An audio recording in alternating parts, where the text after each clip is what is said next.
जे कहे छे संतान छे मां और मां बने के स्वभाव से स्ट्रगल के छे पुरुष के छे त दोनों हाथ उठा के दोनों हाथ अपना लेल अपन प्रभुत्व के लेल अपन अस्तित्व के लेल दोनों हाथ उठा कि संतान छिए एक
कतेक लोग पीछे से कल हाथ उठा बहुत बढ़िया अहाँ सब नहीं सुने छियै नहीं सुने छियै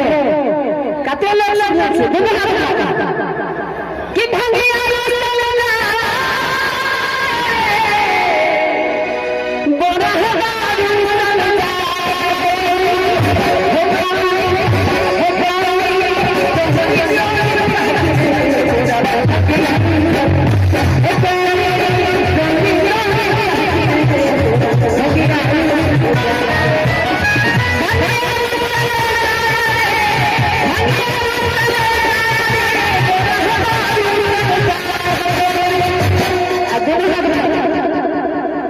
देखे छे आवाज से बेसी पागल